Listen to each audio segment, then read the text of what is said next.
Hey, did you know that the Japanese in the Heian period had a whole dating ritual with cakes and poems and secret creepy night visits? If you think that dating today is complicated, get a load of what they did back then. The whole process started off with a matchmaker. By the way, we're talking about the elites in the Heian courts in this video, not peasants. The matchmaker would let a man or his family know of a lady who would be a good candidate. It's weird to us, but they were pretty lax about marriage between relatives. The only absolutely forbidden, taboo, what the hell is wrong with you marriages were between a parent and child and between brother and sister. There was a gray area, which was between step-parent and stepchild. That was seen as wrong, but you know what? Sometimes love finds a way, and people did it anyways. Such couples encountered weird looks, but did not encounter mobs with pitchforks. Anything else was fair game. Uncles, aunts, nephews, cousins, all perfectly fine. Alright, now both families had to look at all kinds of factors to determine if the two were a good match. What was not a factor was the opinion of the couple. It was very much an arranged marriage for political, economic, or social gain.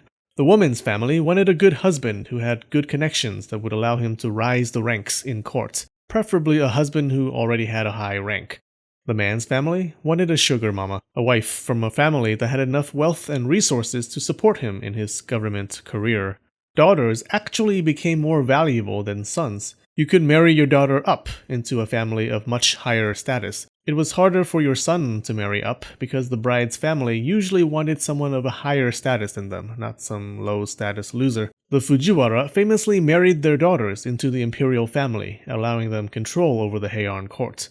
Also, children were raised in the wife's household, giving the wife's family significant control over the next generation. Daughters of powerful clans had a bunch of men chasing after them. A common trope in Heian literature was the wife battle, where multiple men would compete for a woman's hand in marriage. You can see this in the Tale of the Bamboo Cutter, which coincidentally I made a video about. Go watch it after this one. Okay, after all the discussion and negotiation, if each family swipes right, the matchmaker would set things up, gather mailing addresses and phone numbers, and the dating ritual would commence. The whole process consisted of an initiation and 3 visits. So let's paint a picture of our couple. Our dashing young man is Bob Bunaga, and our lovely lady is Nina Moto. Babunaga kicks off the proceedings by writing Ninamoto a poem with 31 syllables called a tonka. He writes something romantic like, I can't stop thinking about the shape of your sleeves. Were it up to me, I would crawl deep inside them and only come out to pee. After experiencing that romantic, fluid-inducing poetry, Ninamoto writes a response poem. In practice, it was more common for another member of her family to write the poem, someone who was really good at it. This response poem is no joke. Nowadays, we obsess over the meaning of a smile emoji. Is it just a friendly smile, or is it a I want you to hold me down daddy smile? Sometimes it's hard to tell. Well, back in the Heian, they did the same thing times 100. Babunaga probes every part of that letter. Every detail is important. Is the paper of good quality? The family must be rich. Is her calligraphy ugly? She must be an ugly person. Is the poem mind-blowing? She must not mind.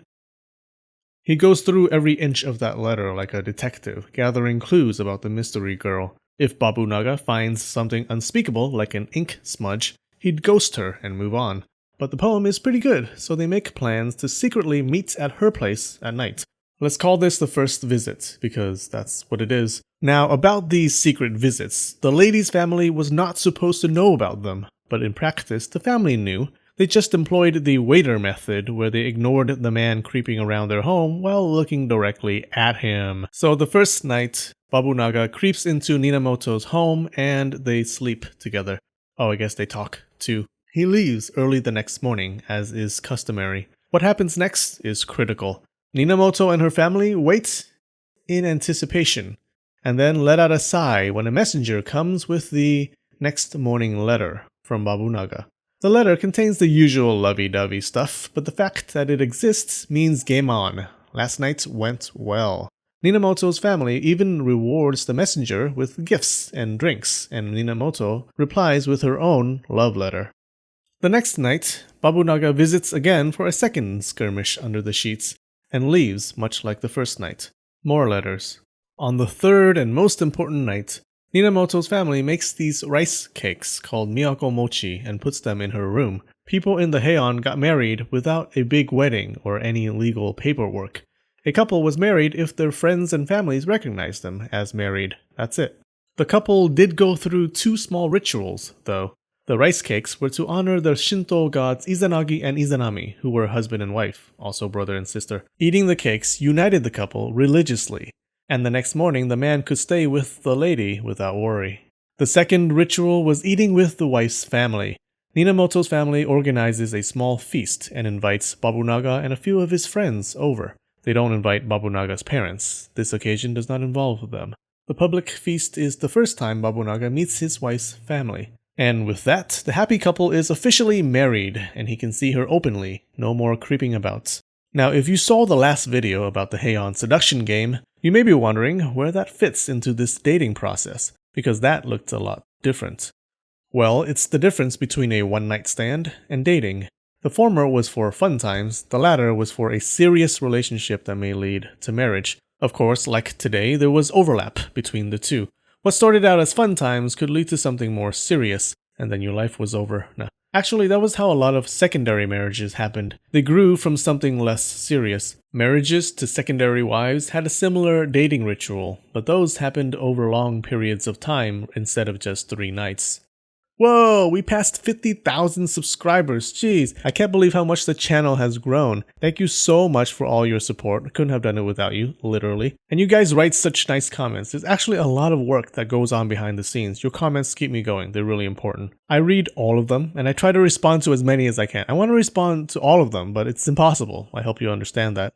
Also, Lil Linfamy has leveled up to level 6 because we surpassed another Patreon goal. He gained a new helmet. This also means I'll disable that pesky ad bar at the bottom.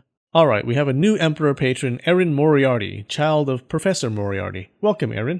And the new patrons are Eben Flo, she got Flo, Ruby M, and Anthony Dosimo. Love you and spread the knowledge.